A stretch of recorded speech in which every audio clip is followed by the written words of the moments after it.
constitucional o que quiere participar de él. Por lo tanto, no podemos pensar en una discusión constitucional que se haga a puertas cerradas y que por mucho que nos sintamos representados o no, algunos por los 155 que van a redactar la Carta Constitucional, no podemos pensar que hasta aquí llegó nuestra misión y de ahí para adelante les toca a ellos. Yo creo que claramente tenemos que llevar al máximo las normas de transparencia, donde yo creo que no va a bastar simplemente con que las audiencias sean públicas, con que el trabajo de las comisiones sean públicas, sino que también hay que pensar, digamos, lo que ustedes quizás hablaron antes, claramente de cómo va a participar el resto de la ciudadanía en esta convención, que es importante, pero tampoco podemos llevarlo al máximo porque no cualquier persona que quiera hablar va a poder hacerlo, porque obviamente en cierta forma ya estamos representados entre comillas.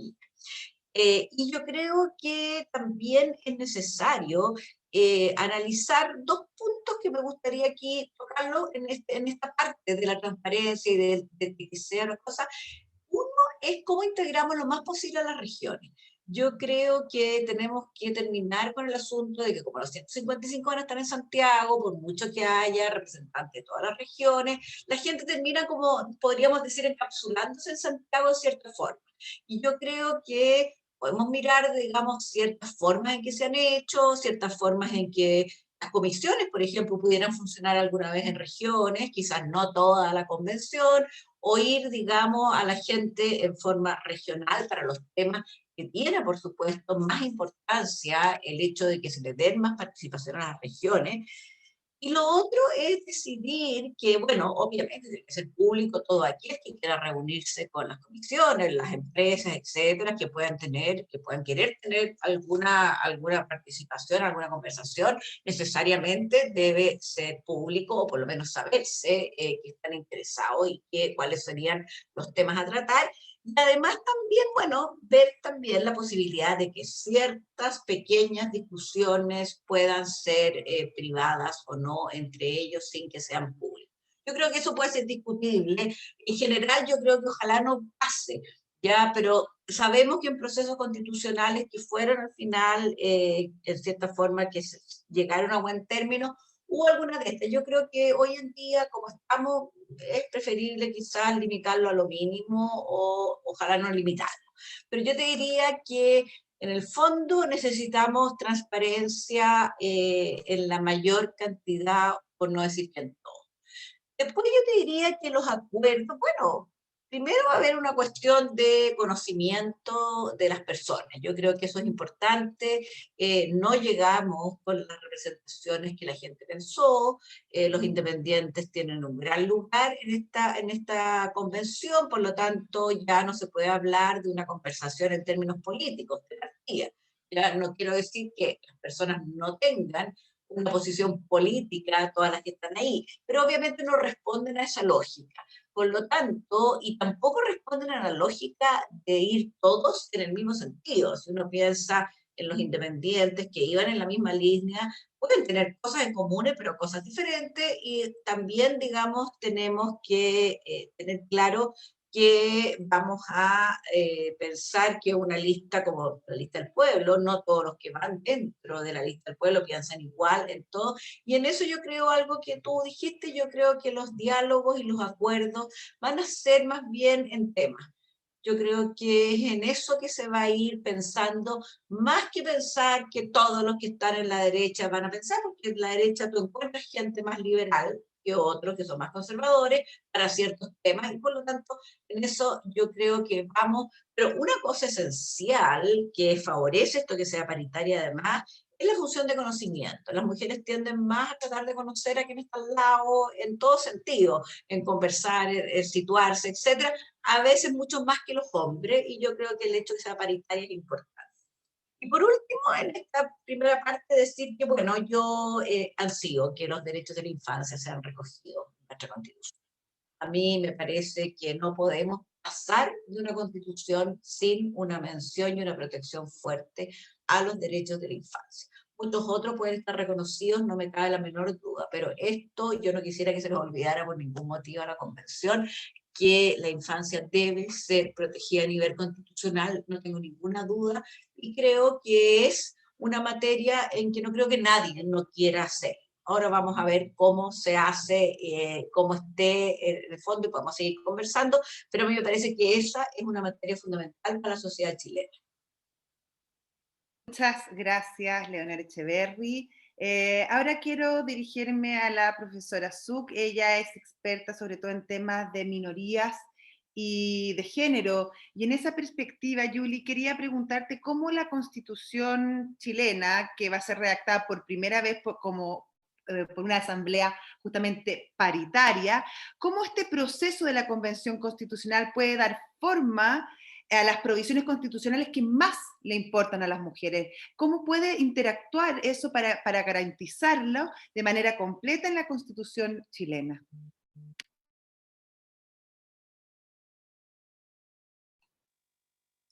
Great, thank you so much. I'm just very grateful to be involved in this webinar.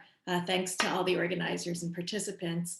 This is such a significant moment in the global history of constitutionalism because we are embarking on the first constitution to be drafted by a gender balanced, gender equal assembly. And I think that drafting process really points to what a constitution is.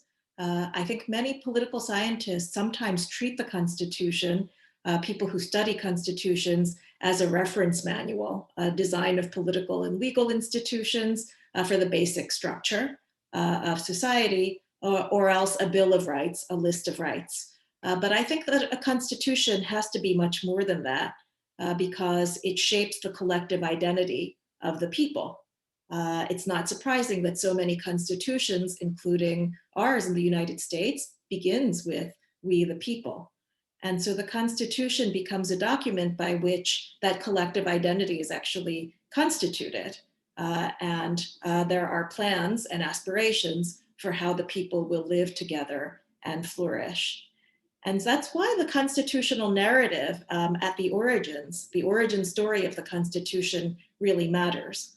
And I think that the Chilean process really points to not only flaws in the textual provisions in the 1980 Constitution, that is, there are certain textual provisions which are seen to have exacerbated inequalities and injustices in Chilean society, but the real problem is the origin story, that the Chilean Constitution was written by those who enabled a military dictatorship and was ratified or legitimized under conditions that were not necessarily democratic or inclusive of all the people and were anti-democratic in many respects. So, of course, to just compare to the United States, we too think about our origin story. On the one hand, we have a civic culture that greatly reveres the founding fathers of the US Constitution, yet there's increasing recognition that in the United States, our origin story is flawed because all of our founding fathers were white men.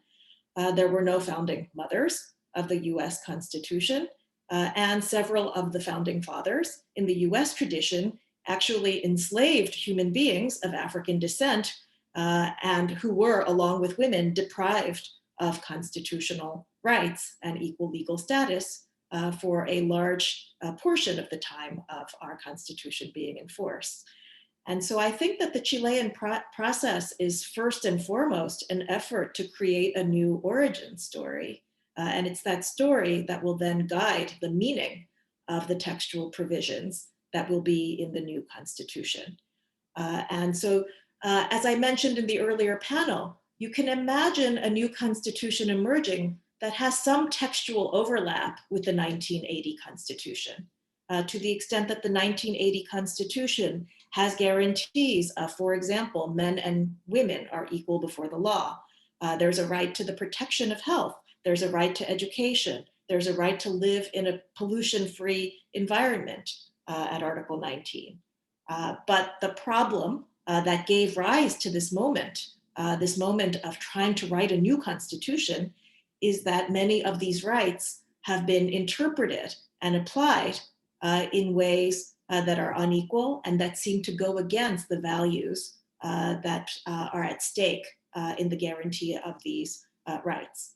And certainly the amendment rule in the existing constitution, which requires 2/3 of the incumbent legislature, rather than the people, to change any of these provisions, seriously impedes new and more egalitarian understandings that could be brought in to change the Constitution. And so it's really important to understand, amongst all the social movements that rallied behind the new Constitution, or the moment of writing a new Constitution, it's important to highlight some of the observations made by the feminist protests that broke out in Chile in 2019. And specifically the feminist protests that, if you think about the El Violador and Tu Camino, the protest chant, the rapist in your path, they say the state, the oppressive state, is a macho rapist. And so the idea is that all of these gender inequalities have been entrenched in the system and in the law's failure to empower women, and the law's failure to protect women from forms of violence as one of the central issues, despite the fact that you have a constitution that says women are equal before the law.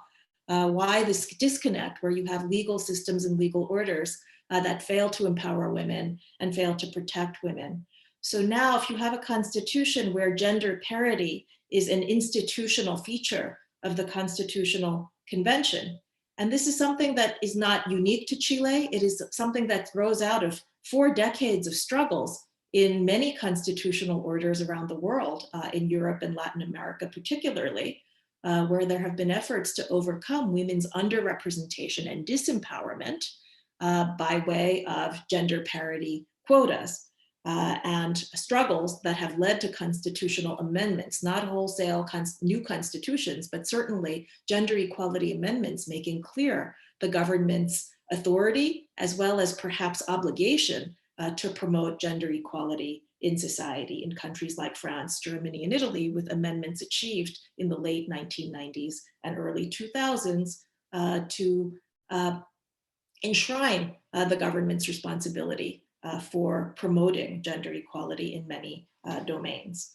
So I think that the new social pact that can be made under conditions of mandated gender parity as well as indigenous representation goes to the design of all political institutions without entrenching the incumbents. It's very interesting that one of the rules was that people could not be incumbents in order to become a member of the Constituent Assembly. And that's one advantage of the convention format as compared to ordinary rules of constitutional amendment.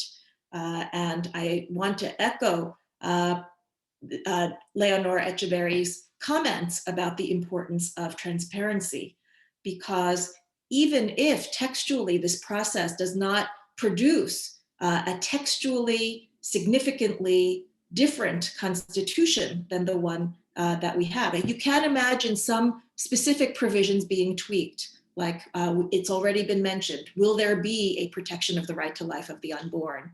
And what will the relationship be? If there is such a provision, maybe that provision will be gotten rid of. Will there be provisions to refine what social rights mean in the context of rights to private property, or in the context of the right to private education that exists in the current constitution? So you could imagine some textual tweaks, but even in the absence of major textual differences, I would contend that conditions of inclusion in the Constituent Assembly and transparency around what is done can create absolutely new and different meanings for the general rights protections that exist. And so it's this inclusive process that can stabilize and legitimize rights that have existed before by giving them new meanings. And those new meanings and the transparency is important, because without transparency, those new meanings will not be apparent.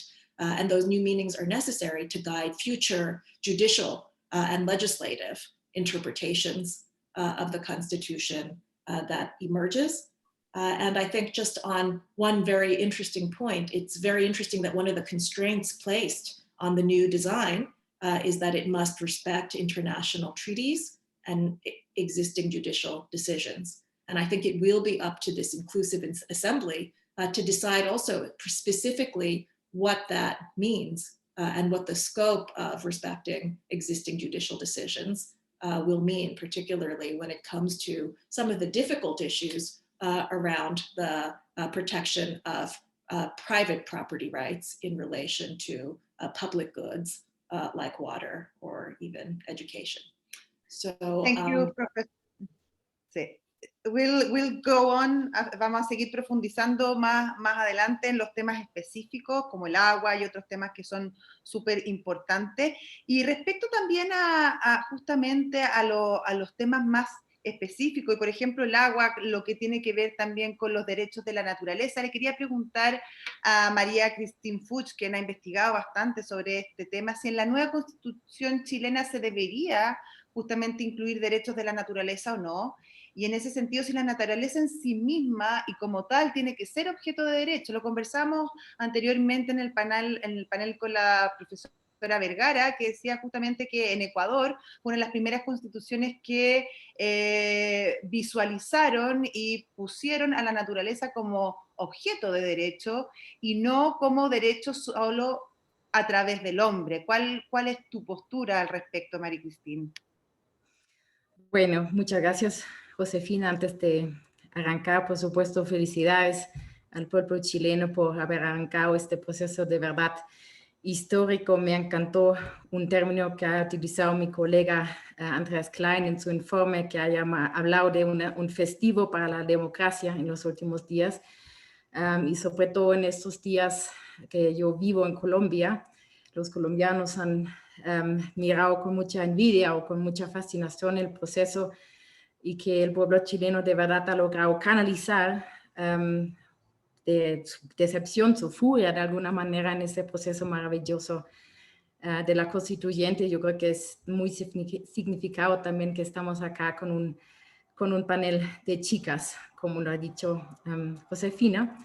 Y también ya se ha dicho que obviamente una constitución no se hace una mesa de dibujos, siempre es un producto de un proceso histórico de alguna envergadura esencial que empieza con las personas, tal como fue, por ejemplo, el caso en Alemania en el 49, como va a ser en Chile ahora, como justo no fue el caso en la anterior constitución chilena. Y en este contexto, por ejemplo, el constitucionalista Ackerman siempre ha hablado de un constitutional moment.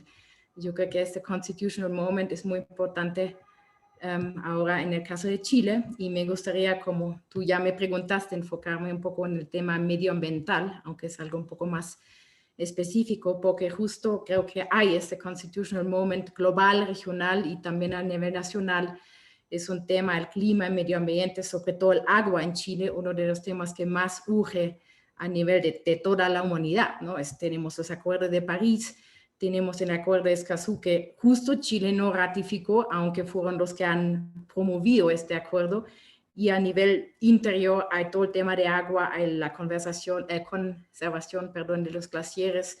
Vi en una página del Instituto Nacional de Derechos Humanos que hay 123 conflictos sociales, ambientales, en Chile que buscan resolución.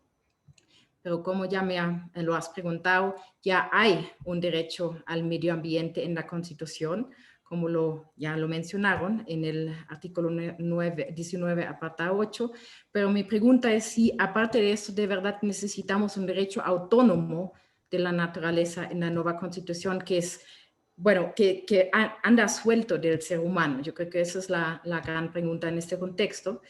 Y no sabía que ya se mencionó en el tema en el panel anterior, como mencionaste, hay precedentes. Se posó, sí.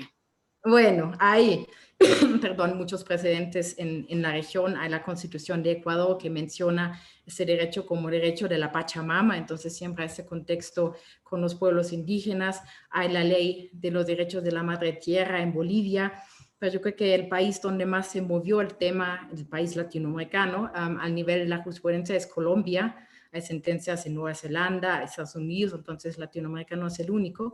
Pero acá en Colombia, la Corte Constitucional en el 2016 publicó una sentencia histórica y declaró un río como objeto de derecho. Y ahí yo creo que eso también es importante para Chile. Se inventó, dedujo de la Constitución algo que llamó derechos bioculturales, y esto voy a citar. Estos resultan del reconocimiento de la profunda e intrínseca conexión que existe entre la naturaleza, sus recursos y la cultura de las comunidades étnicas indígenas que los habitan, los cuales son interdependientes entre sí y no pueden comprometerse aisladamente, porque seguramente esa discusión también se va a dar en Chile. Más tarde, la Corte Suprema de Colombia declaró objeto de derecho, sujeto de derecho a la Amazonía acá en Colombia para proteger mejor el clima.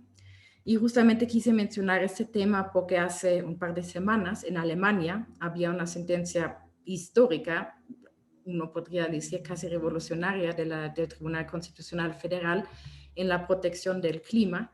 No ha declarado la naturaleza sujeto de derechos, pero al menos no de manera implícita. Algunos dicen que sí lo ha hecho implícito, pero no explícito. Todavía hay mucha discusión, pero sí se puede decir que el tribunal sí se asumió una competencia de también controlar a la política en estos temas que son esenciales, sobre todo para las futuras generaciones, no solamente en Alemania, sino al nivel global.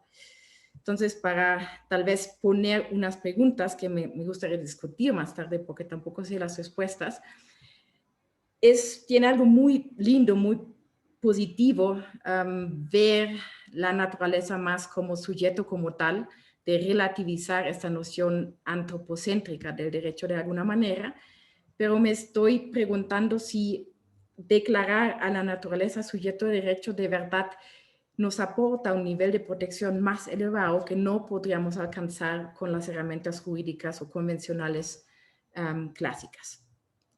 Yo creo que un gran pro es el mismo tema de Colombia. Necesitamos un cambio cultural y sí vamos a poner sobre la mesa los derechos de los pueblos indígenas, que eso va a ser el caso y es muy necesario, como el derecho de la naturaleza o la naturaleza como sujeto de derecho es conforme a su cosmovisión. Yo creo que tal vez por esta misma razón hay que discutir ese tema, por esta conexión intrínseca entre los derechos de los pueblos indígenas y los derechos de la naturaleza.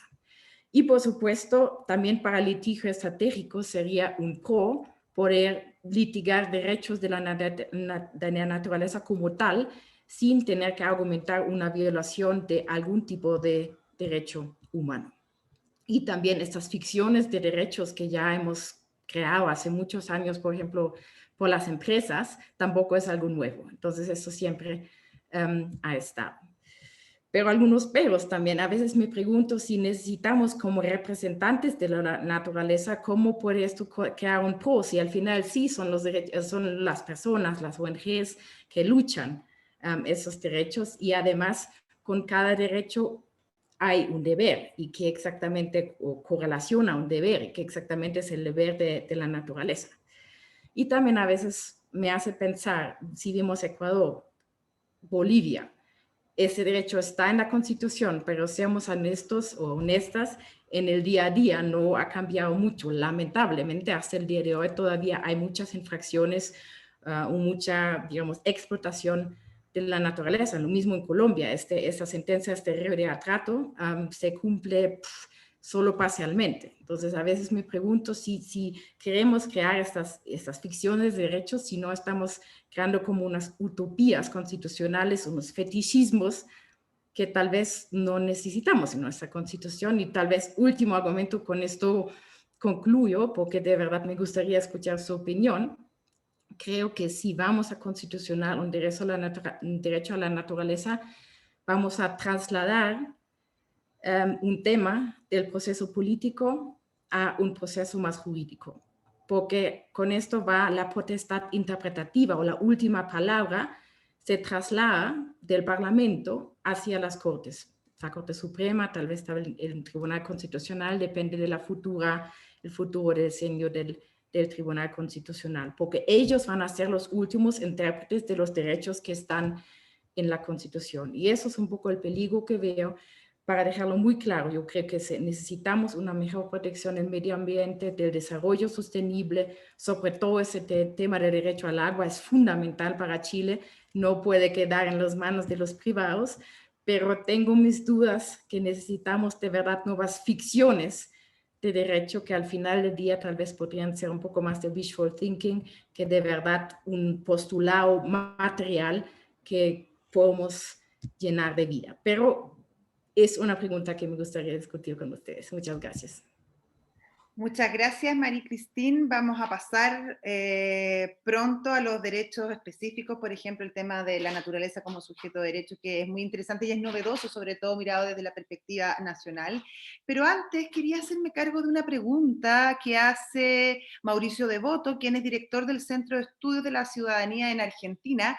Y yo creo que en este contexto quien mejor lo puede responder es Leonor Echeverry, porque él pregunta, y tiene mucha relación con el proceso de transparencia que tú comentabas al comienzo, sobre la existencia o no de una educación ética y cívica en Chile por parte del Estado que justamente esté destinada a fortalecer la construcción de una ciudadanía republicana, que para efectos de la redacción de una nueva constitución, a primera vista y a todas luces aparece como fundamental. ¿Cómo crees en ese sentido que está el estado de nuestra cultura cívica? ¿Hay un intento por parte del Estado de fortalecer esa interacción y ese compromiso con la democracia y nuestras instituciones?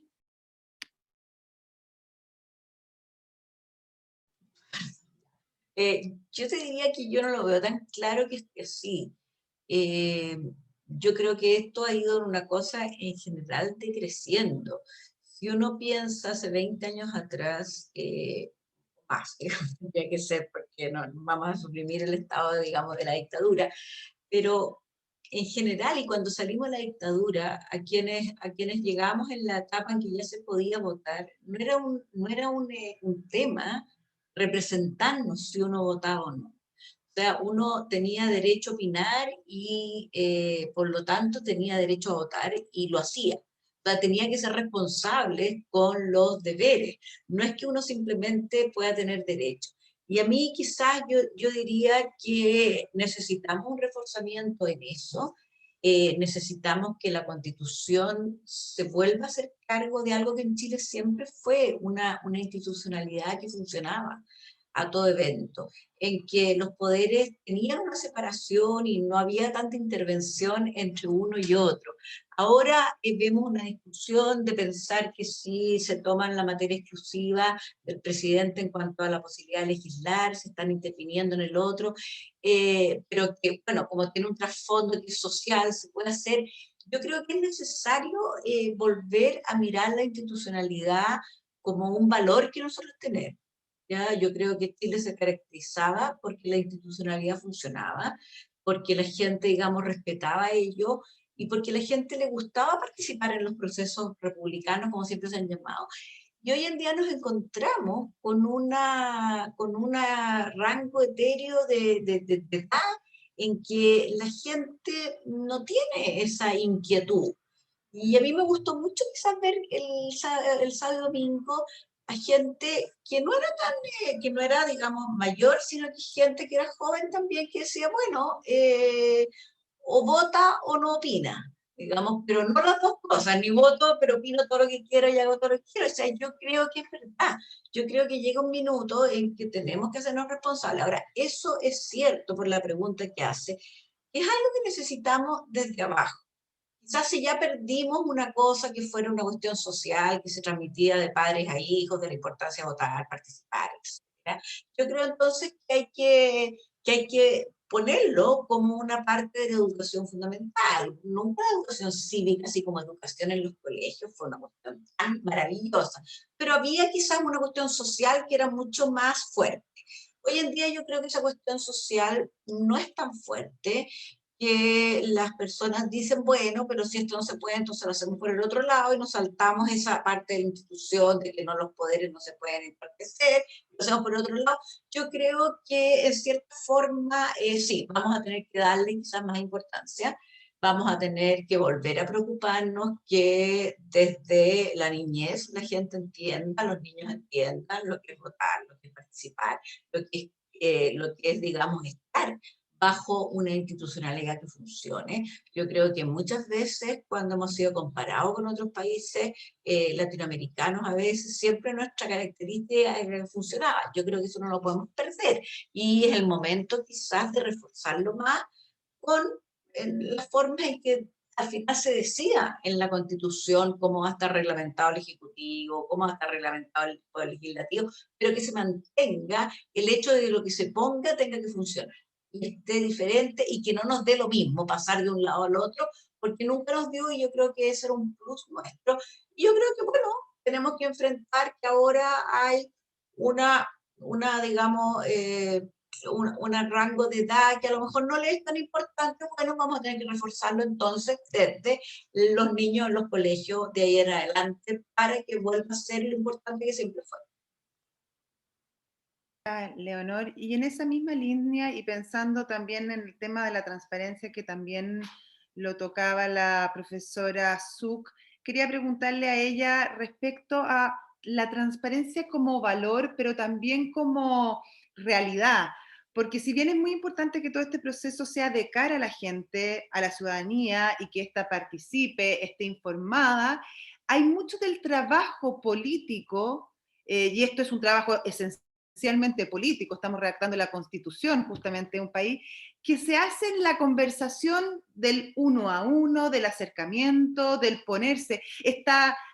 Tú no eres chilena, pero en Chile se habla de la cocina y está muy mal mirada la cocina como esa figura de que te vas a la cocina escondido y preparas el plato y nadie sabe lo que tiene. Y claro, eso no es positivo, pero por otro lado, la cocina, en el sentido de la conversación, el diálogo, el juntar fuerzas que muchas veces están lejos, de repente en momentos más quietos y después sí informar a la ciudadanía es importante. Entonces, ¿cómo crees tú que debe darse esa conversación para que de una manera sea lo más transparente y participativa posible, pero que, sí, que esa transparencia y participación no coarte la posibilidad de aquellos que fueron designados por el pueblo para representarlo puedan llegar a acuerdos concretos en una materia tan importante como la Carta Magna de nuestro país?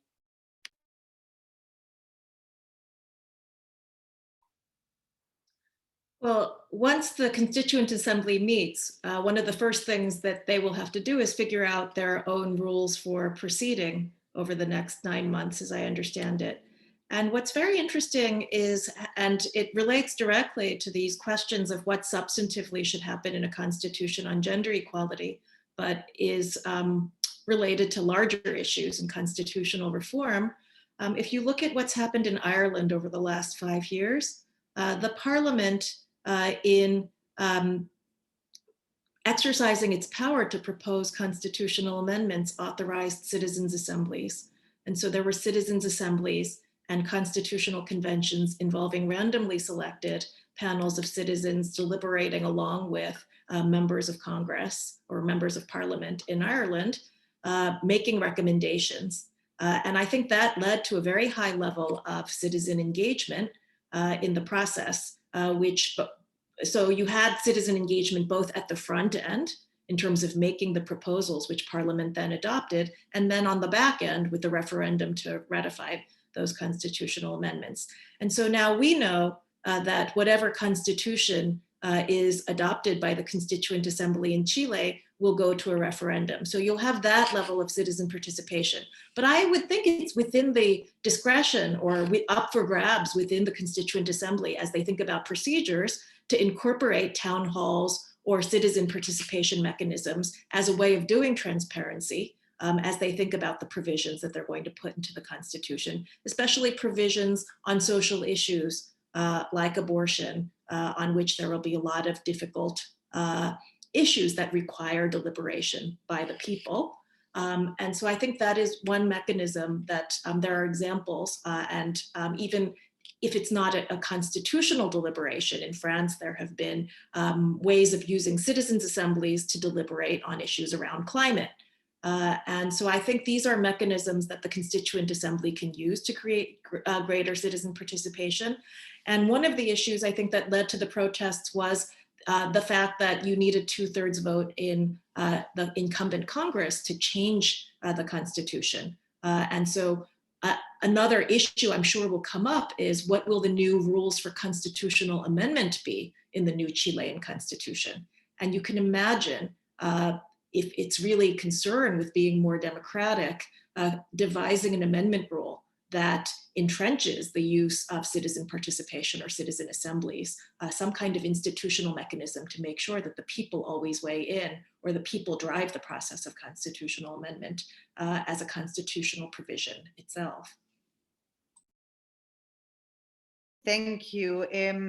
Quería invitar, no sé si está el profesor Tsai, que estuvo también en el panel anterior, para agregar, conversamos también en el panel anterior sobre los nuevos derechos o derechos que no existen en la Constitución chilena que quizás debieran agregarse. Nombraba, por ejemplo, Leonor los derechos de la infancia, María Cristín los de la naturaleza, Julie se centraba en un derecho que ya existe, pero que hay que ir más allá, probablemente que tiene que ver con los derechos de género. Y en Chile, y ha sido probablemente uno de los temas que se enarbolaron con mayor fuerza durante la petición de una nueva constitución y durante todo el tiempo de campaña, fueron estos llamados derechos sociales, que de alguna manera en Chile están más ausentes, sobre todo porque nuestra constitución tiene una mirada del Estado como un Estado subsidiario. Por lo tanto, ahí hay toda una gama probablemente de nuevos derechos que pudiesen entrar en este nuevo ordenamiento. ¿Cuál crees tú, a la vista de la experiencia comparada, quizás, Robert, que podrían ser temas interesantes quizás de agregar en este nuevo texto?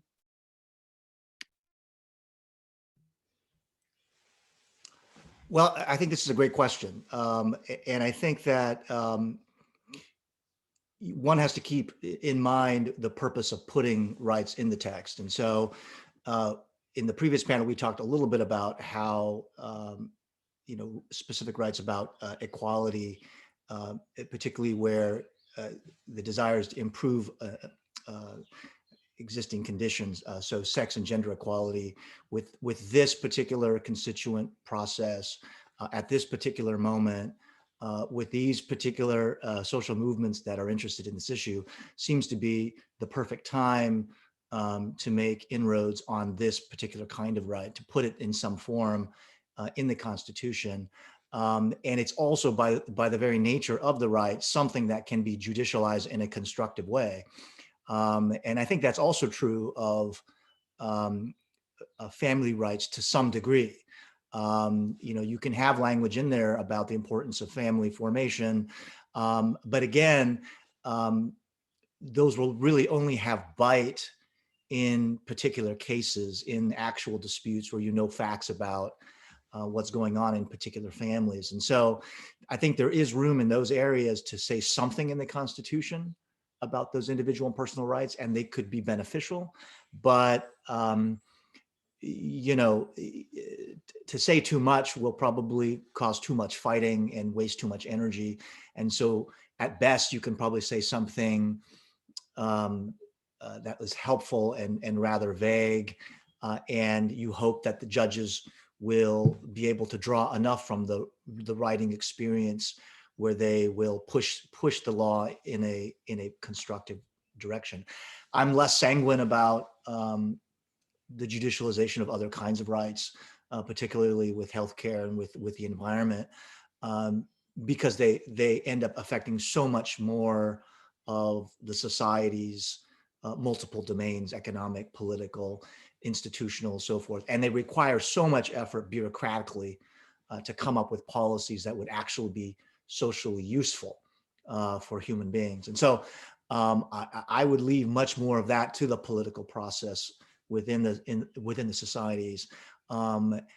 It doesn't hurt to say something general, whether it's in the preamble, as Professor Suka mentioned. Sometimes we've had new constitutions stress certain things like nature and healthcare and these kinds of things. But as long as people are very clear that doing so isn't going to be the end of the work, it's just the beginning of a process that will produce policies that will have social value. Gracias, Robert.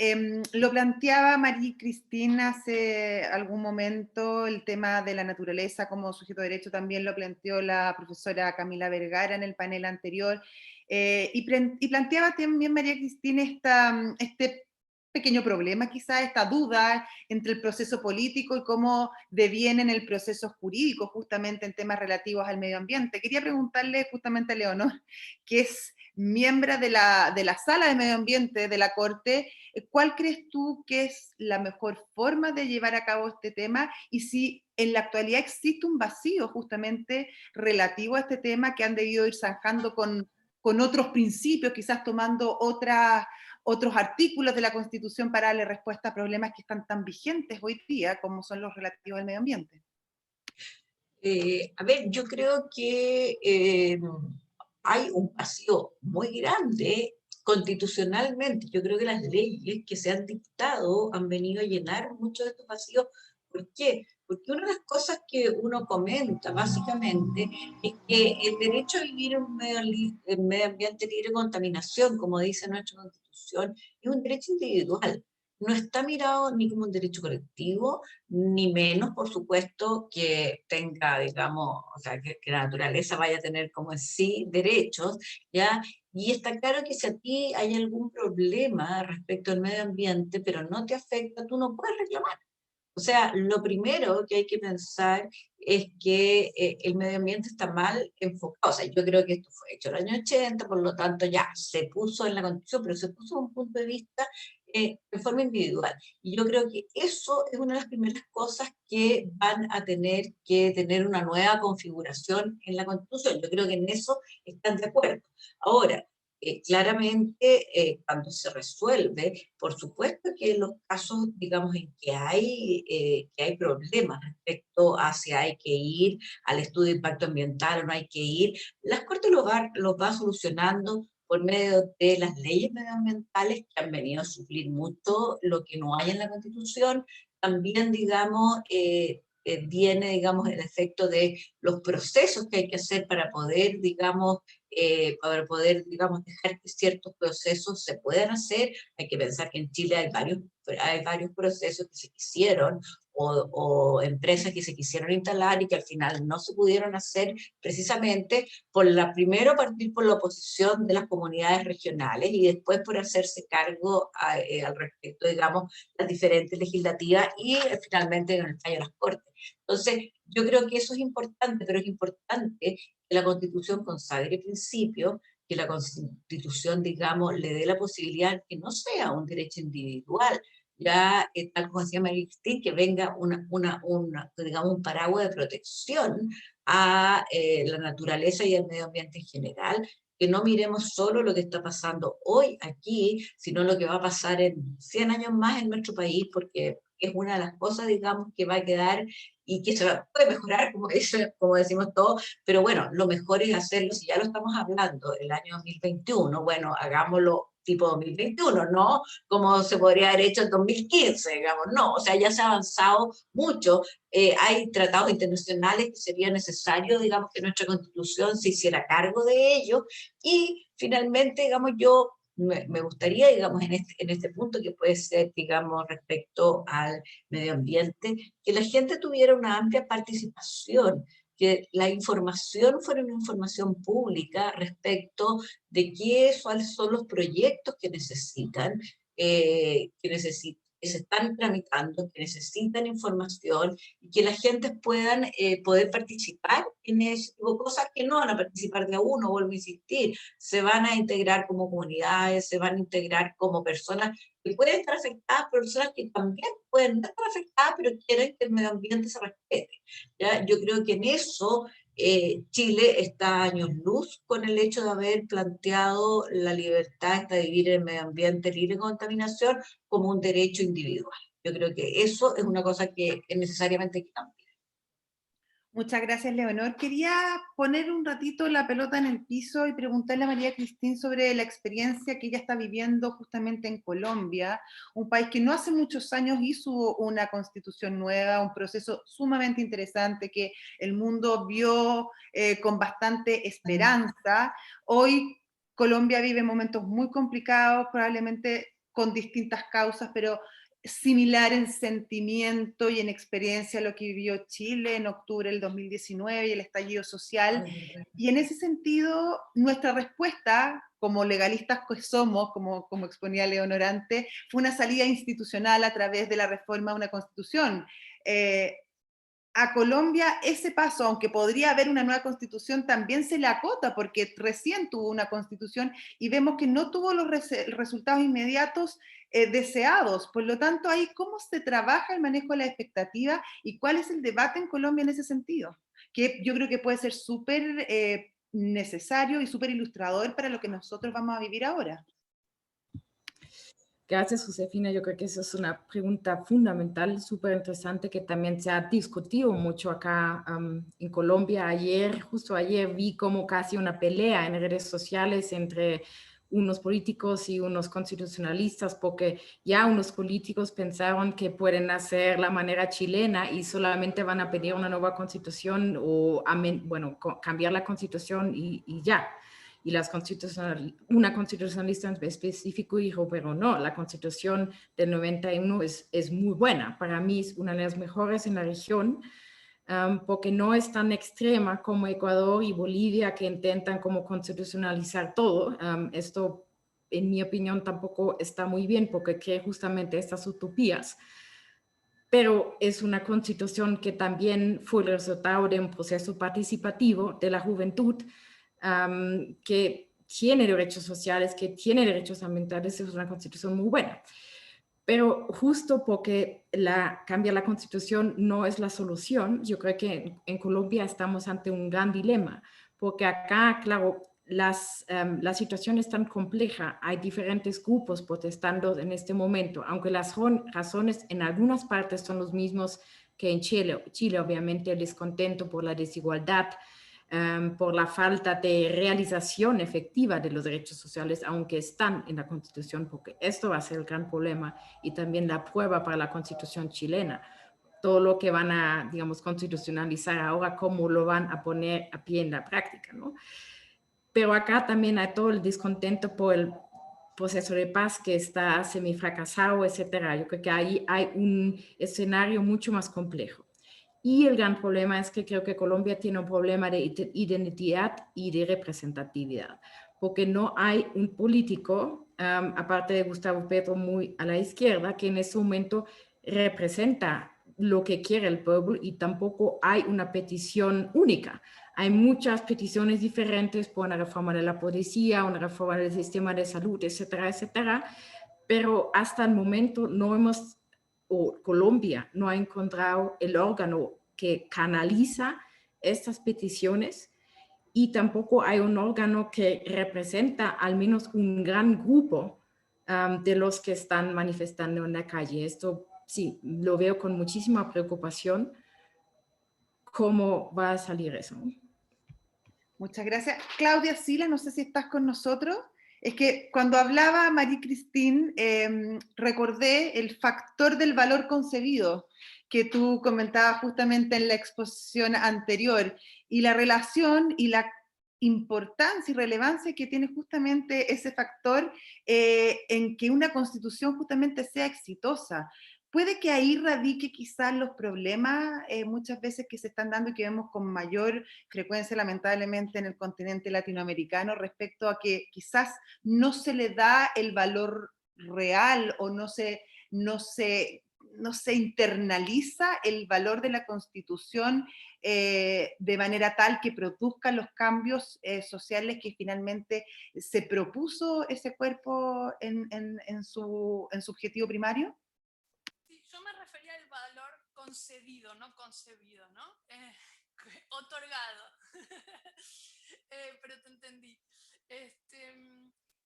Bueno, tenemos en la región una tradición legalista en el sentido de que somos el subcontinente de las abogadas y los abogados.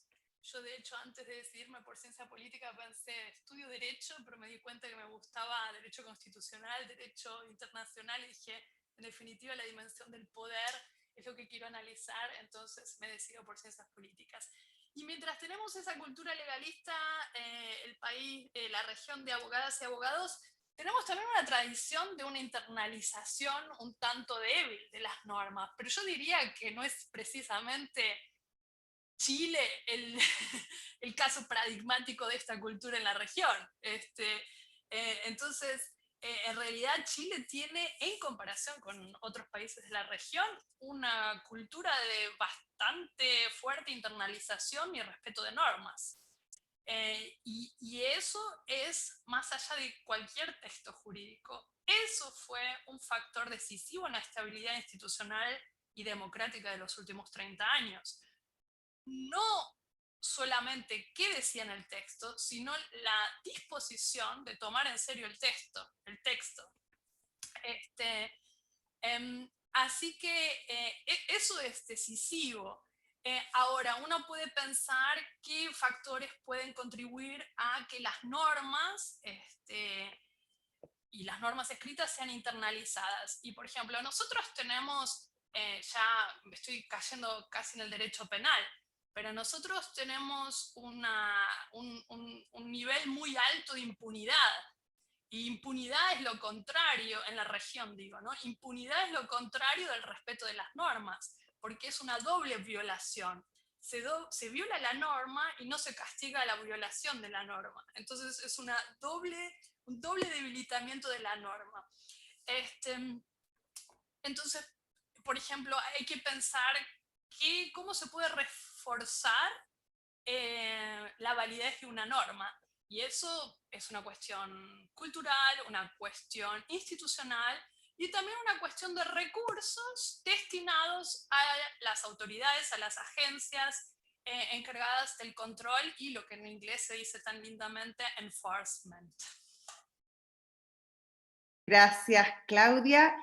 Otro de los temas que planteaba Cristina en su exposición cuando se refería al tema de la naturaleza fue cómo, de alguna manera, la integración de la cosmovisión de los pueblos originarios, un tema bastante novedoso para nuestra propia legislación, la chilena, podría integrar de manera más natural probablemente el tema de la naturaleza, porque está es muy coyuntural, es muy propio justamente de los pueblos originarios esta visión de la naturaleza. Entonces son temas que están íntimamente relacionados. Quería preguntarle tanto a Yuli como a Camila, que están su materia, sobre todo el tema de las comunidades y cómo se insertan las distintas visiones, ¿cuál debiera ser la forma más natural, orgánica de presentar esa temática y de qué manera confluyen justamente estos dos temas que son bastante novedosos? Por un lado, el tema de la naturaleza como sujeto de derecho y por otro lado, garantizar los derechos de los pueblos originarios y su manera distinta de ver el mundo a como tradicionalmente la vemos el resto probablemente de los ciudadanos del país. ¿Quién parte? ¿La Camila, Yuli? Camila. Ya. Gracias. Sí, creo que el tema de los derechos indígenas y de los derechos de la naturaleza y también el modelo de desarrollo y descentralización está todo conectado, ¿ya? Porque si, no recuerdo quién dijo que la primera parte que van a decidir va a ser los derechos indígenas. Tú dijiste, Josefina, ya que tienen que ir de vuelta a ser discutidos por las comunidades.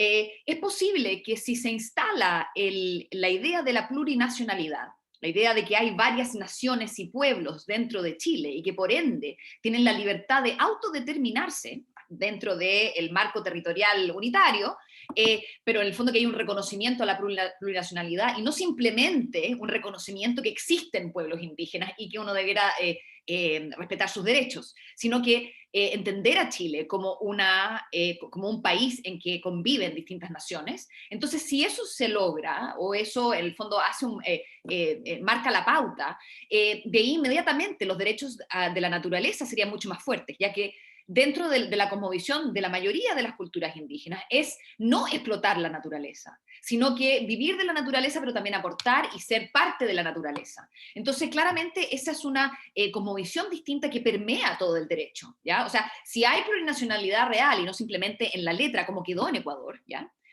O sea, claramente quedó en el papel y no pasó nada más.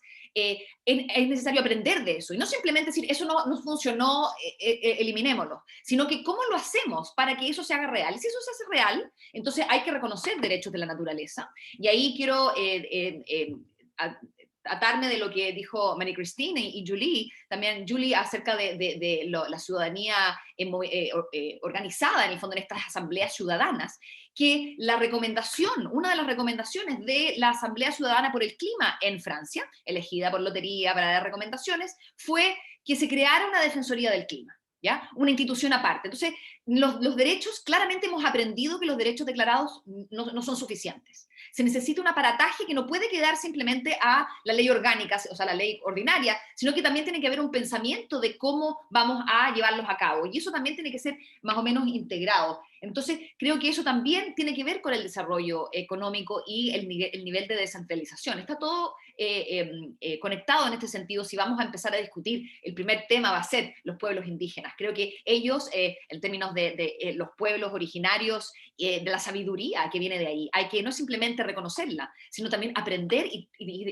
pensar que nuestro entendimiento occidental, por así decirlo, no es quizás el mejor en estos minutos, especialmente cuando tenemos una catástrofe climática a puertas, ¿ya? Entonces, la idea de que si realmente vamos a tener una constitución de tipo radical, distinta, si empezamos con los derechos indígenas, ellos pueden marcar la pauta para otras provisiones que están en el fondo entrelazadas, que pueden permear todo el derecho y hacer una constitución realmente distinta y no agregando cosas y no, como dice María Cristina, no simplemente maximalista, ya metamos todo, sino que tenga una coherencia y que realmente se vaya más allá y se trate de materializar eso con nuevas instituciones que sean capaces y que no simplemente sea yo que se me vulnere mi derecho humano para ir y proteger la naturaleza, sino que haya una institución encargada de revisar lo que hace el Ejecutivo y el Legislativo en términos de la naturaleza.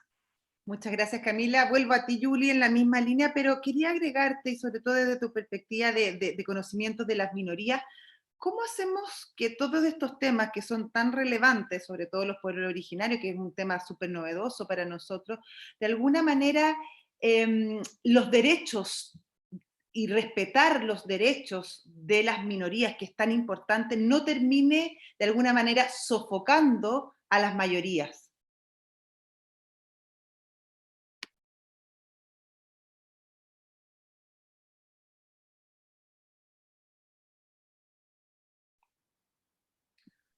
Well, if I can speak to this issue, I think it's very hard, but what an individual, I mean, we can think about rights related to environmental justice being framed as an individual right to live free of pollution, or thinking more directly about collective rights, or thinking about entities that are not human persons having certain rights or claims upon us, like the environment.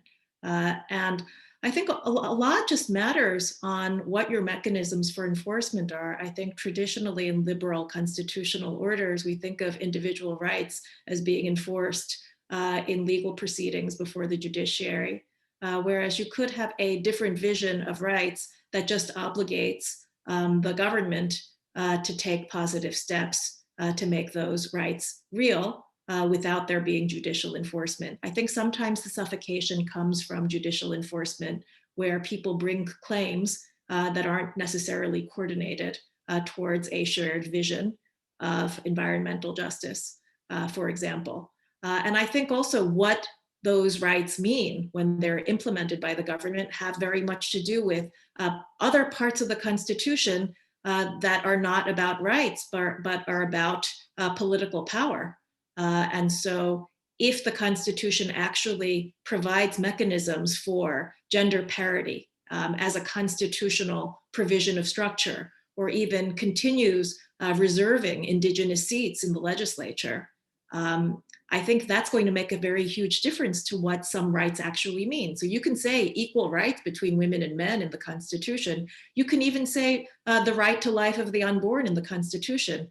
If you have an assembly that's 50% women, I think the right to life of the unborn might mean something different from what it would mean to an assembly where women are grossly underrepresented.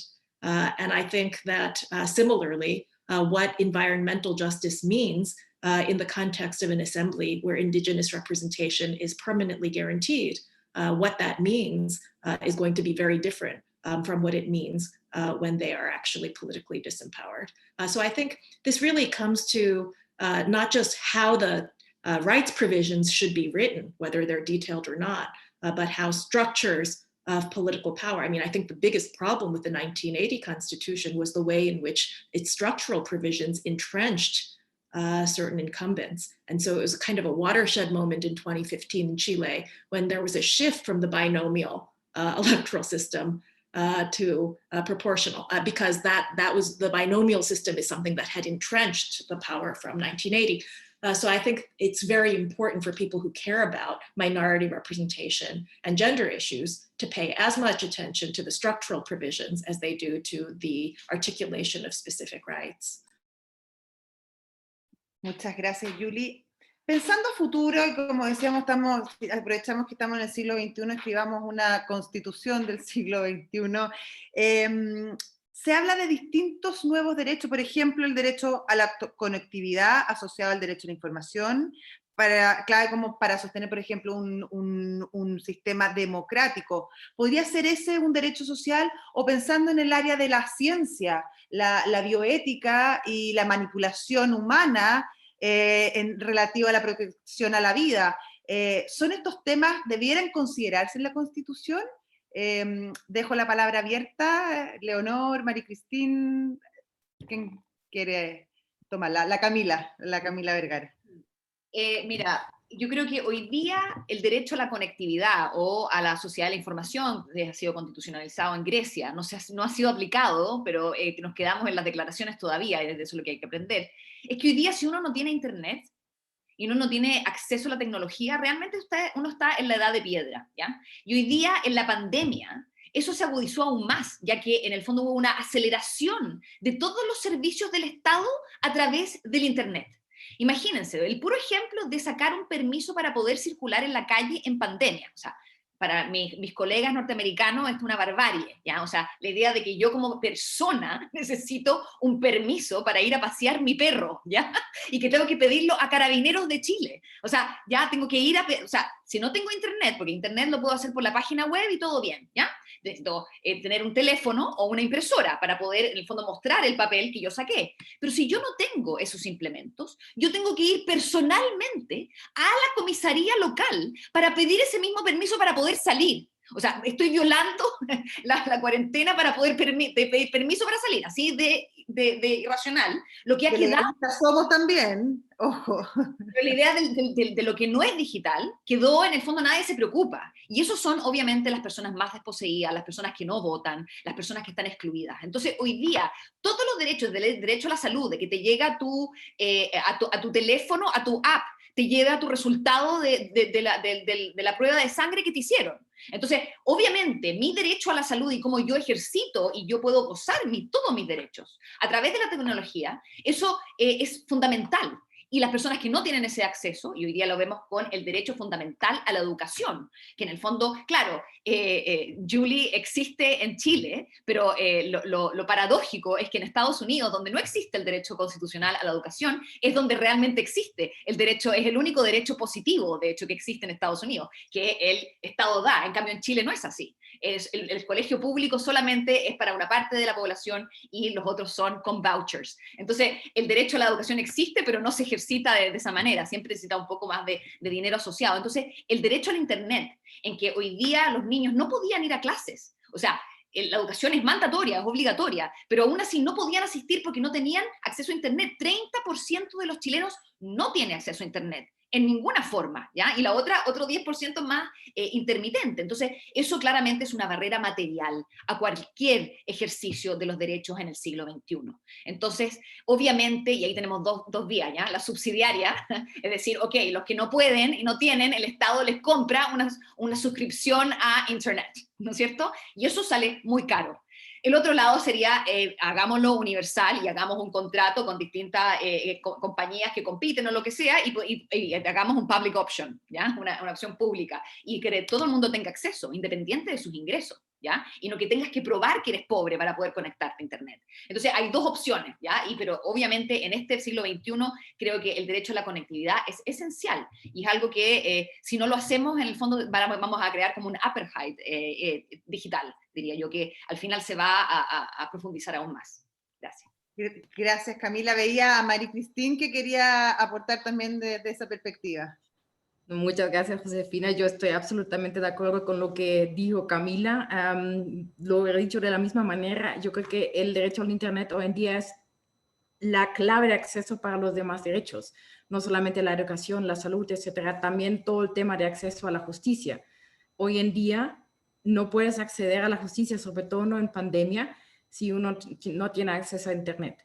Por supuesto, es otra pregunta la discusión sobre quién paga para todo eso. Hay diferentes modelos. Solo quiero poner en la mesa otro modelo que están teniendo acá en Bogotá, donde, bueno, esto no me gusta. Bogotá está dividido en estratos, que ya es una palabra que me parece difícil, pero ahí los estratos más altos tienen que pagar para el Internet de los estratos más bajos. No estoy diciendo que apruebo esto solo para poner, porque por supuesto hay que discutir este tema.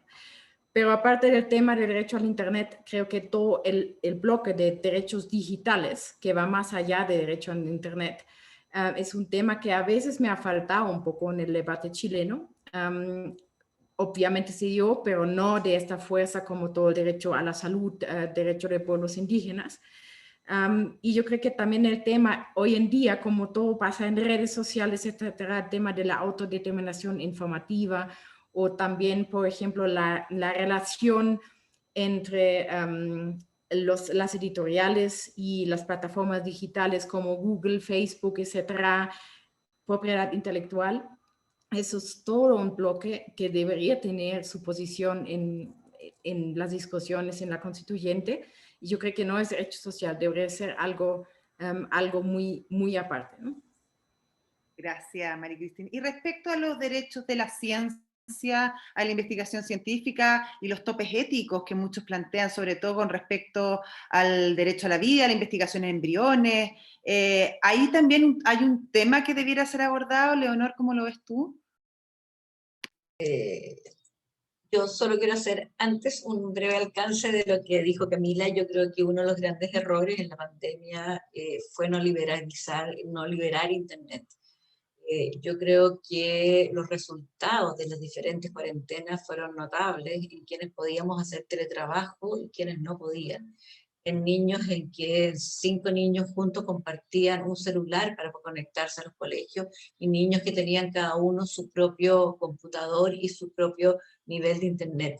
Yo creo que eso hubiera aliviado en cierta forma, pero más allá que los bonos que se dieron, que todo puede estar bien, pero yo creo que una suerte que podemos tener en esta discusión constitucional es que tuvimos hace muy poco, digamos, y seguimos teniendo ese problema, y se vio lo importante que era como para poder tratarlo. Yo creo que antes, quizás de la pandemia, no era tan relevante tratarlo. Yo creo que ahora, sobre todo desde la perspectiva educacional, fue una gran brecha, y si uno mira cuántos niños abandonaron el colegio, fueron justamente aquellos que no se pudieron conectar. Yo creo que la parte científica, yo no soy partidaria que la Constitución contenga todo, ¿eh? Yo no me gustan las constituciones maximalistas, porque me parece que siempre se pueden legar partes a la ley. Ahora, pero sí yo creo que es difícil pensar en una yo creo que el acceso a la ciencia, a la producción científica, a que esté, digamos, sobre todo que esté amparada por las políticas públicas. Yo pienso que un marco constitucional te tiene que dar a ti hacia dónde van a ir las políticas públicas de nuestro país. Yo creo que proteger la producción científica y en más, digamos, incentivarla, es una cosa muy importante. Pero si nos trasladamos a la parte de la vida, viene entonces lo que comentábamos quizás un poco antes, es la cuestión valórica. O sea, hay que pensar que en Chile, a pesar de existir 5 o 6 proyectos de ley sobre la fertilización, o sea, sobre todas las técnicas de reproducción asistida, nunca se ha legislado al respecto de nada, ni siquiera en cosas mínimas. Y hoy en día, entonces, tenemos la más amplia legislación abierta, porque está en base a las éticas de las clínicas, y como nada está prohibido, entonces, ¿qué es lo que pasa? Que cuando viene el reclamo de la gente es porque existen dos mamás, que ahora los tribunales las aceptan, entonces las inscriben, pero no se puede porque es contrario. Pero entonces siempre en cuestiones valóricas se prefiere muchas veces esconder la cabeza y decir mejor no miremos y veamos cómo va resultando.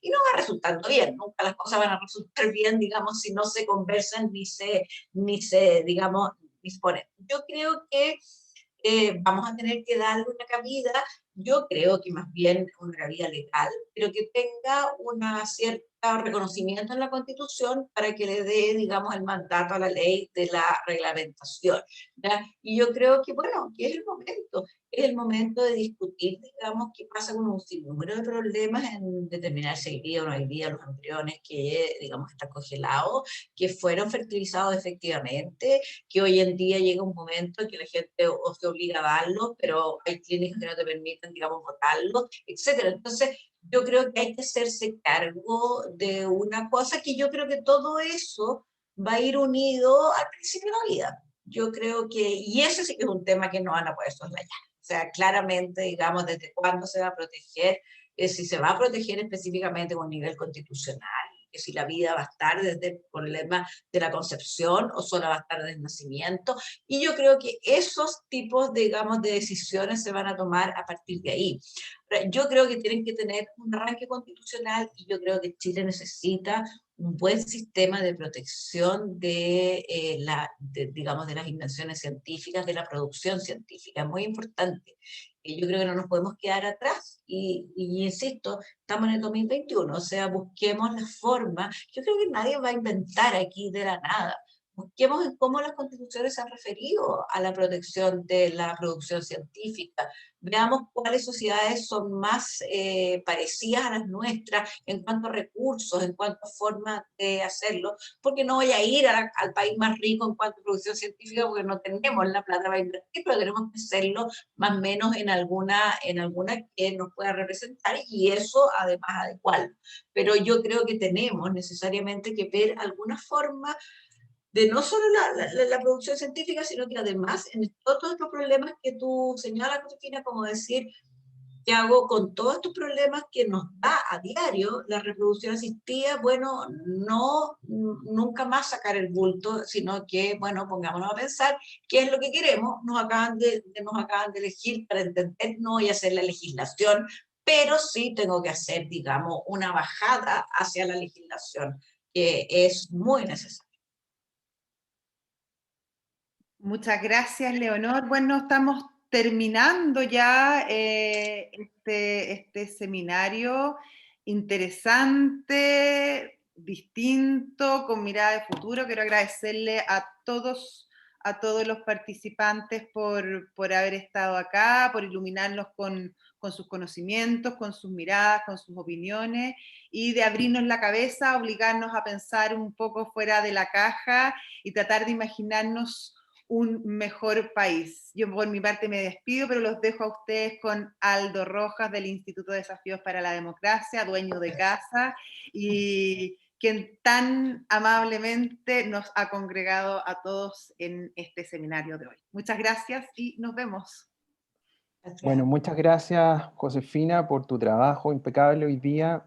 También agradezco a todos los panelistas que nos acompañaron hoy, especialmente, bueno, la doctora Camila Vergara, la doctora Claudia Sila, el doctor Robert Tsai, la profesora Leonor Echeverry, la doctora Julie Suk y la doctora María Christine Fuchs.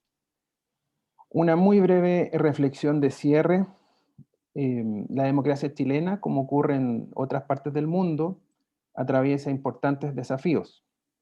Las sociedades viven en un entorno de incertidumbre, de gran conectividad tecnológica. Sin embargo, son sociedades potencialmente menos informadas, menos participativas, peligrosamente menos tolerantes. Las instituciones políticas viven en medio de un descrédito público, muy cuestionadas por la corrupción, la falta de transparencia. Todo ello, además, en un escenario de un preocupante cambio climático que ya empieza a generar crisis sociales, económicas a nivel global.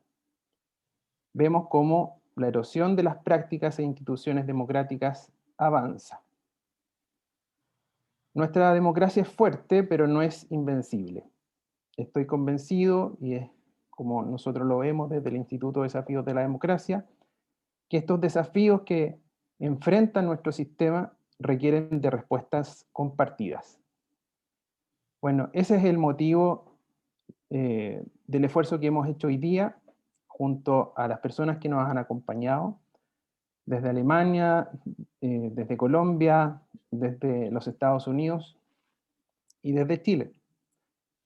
Y en ese sentido también quiero agradecer muy especialmente a quienes nos han apoyado en esta tarea, a la Fundación Konrad Adenauer en su oficina de Chile, también a la Embajada de los Estados Unidos de América, que nos ha colaborado para conseguir la voluntad, ¿cierto?, que hacer posible que 2 profesores de esa nación nos acompañaran, y también la difusión que ha prestado el programa de partidos políticos y democracia para América Latina de la Fundación Konrad Adenauer.